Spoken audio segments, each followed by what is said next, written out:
There, walled apart by its own innerness, in a mystical barrage of dynamic light, he saw a lone, immense, high-curved world pile, erect like a mountain chariot of the gods, motionless under an inscrutable sky. As if from matter's plinth and viewless base to a top as viewless, a carved sea of worlds, climbing with foam-manned waves to the supreme, ascended towards breadths immeasurable.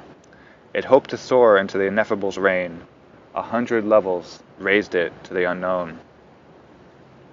So it towered to heights intangible, and disappeared in the hushed, conscious vast, as climbs a storied temple tower to heaven, built by the aspiring soul of man to live near to his dream of the invisible.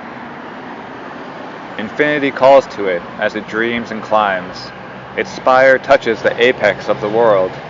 Mounting in great voiceless stillnesses, it marries the earth to screened eternities. Amid the many systems of the one, made by an interpreting creative joy, alone it points us to our journey back, out of our long self-loss in nature's deeps. Planted on earth, it holds in it all realms. It is a brief compendium of the vast. This was the single stair to being's goal. A summary of the stages of the spirit, its copy of the cosmic hierarchies, refashioned in our secret air of self, a subtle pattern of the universe. It is within, below, without, above. Acting upon this visible nature scheme, it wakens our earth matter's heavy doze, to think and feel and to react to joy. It models in us our diviner parts, lifts mortal mind into a greater air, makes yearn this life of flesh to intangible aims, links the body's death with immortality's call. Out of the swoon of the unconscious, it labors towards a superconscient light. If earth were all, and this were not in her, thought could not be, nor life's delight response. Only material forms could then be her guests, driven by an inanimate world force. Earth, by this golden superfluity, bore thinking man, and more than man shall bear. This higher scheme of being is our cause, and holds the key to our ascending fate. It calls out of our dense mortality the conscious spirit nursed in matter's house. These living symbols of these conscious planes, its influences and godheads of the unseen, its unthought logic of reality's acts, arisen from the unspoken truth in things, have fixed our inner life's slow-scaled degrees. Its steps are paces of the soul's return, from the deep adventure of material birth, a ladder of delivering ascent, and rungs that nature climbs to deity. Once in the vigil of a deathless gaze, these grades had marked her giant downward plunge, the wide and prone leap of a godhead's fall. Our life is a holocaust of the supreme. The great world mother by her sacrifice has made her soul the body of our state. Accepting sorrow and unconsciousness, divinity's lapse from its own splendors wove, the many-patterned ground of all we are. An idol of self is our mortality. Our earth is a fragment and a residue. Her power is packed with the stuff of greater worlds, and steeped in their color lusters dimmed by her drowse, an atavism of higher births is hers. Her sleep is stirred by their buried memories, recalling the lost spheres from which they fell. Unsatisfied forces in her bosom move. They are partners of her greater growing fate and her return to immortality. They consent to share her doom of birth and death. They kindle partial gleams of the all and drive her blind, laborious spirit to compose a meager image of the mighty whole.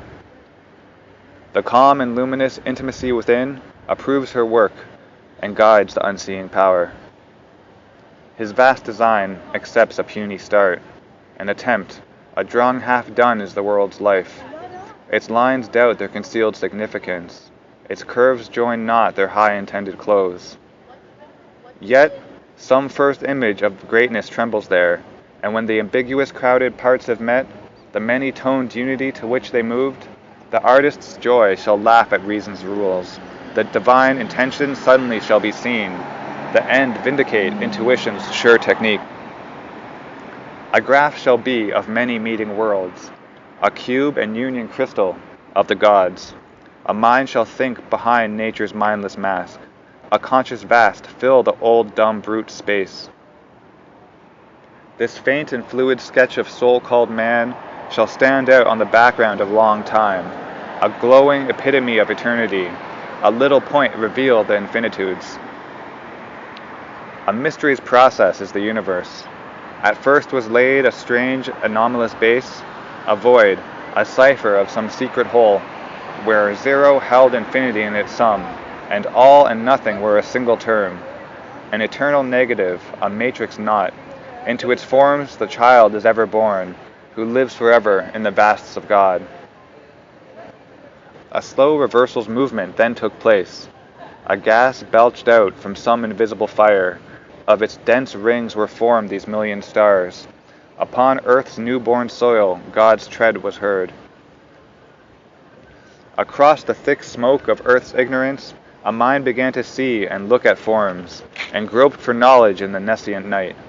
Caught in a blind stone-gripped force worked its plan, and made in sleep this huge mechanical world, that matter might grow conscious of its soul, and, like a busy midwife, the life power, deliver the zero carrier of the all. Because eternal eyes turned on earth's gulfs, the lucent clarity of a pure regard, and saw a shadow of the unknowable, mirrored in the inconscient's boundless sleep, creation's search for self began its stir. A spirit dreamed in the crude cosmic whirl. Mind flowed unknowingly in the sap of life, and matter's breasts suckled the divine idea. A miracle of the absolute was born. Infinity put on a soul, and all ocean lived within a wandering drop. A time-made body housed the illimitable. To live this mystery out, our souls came here.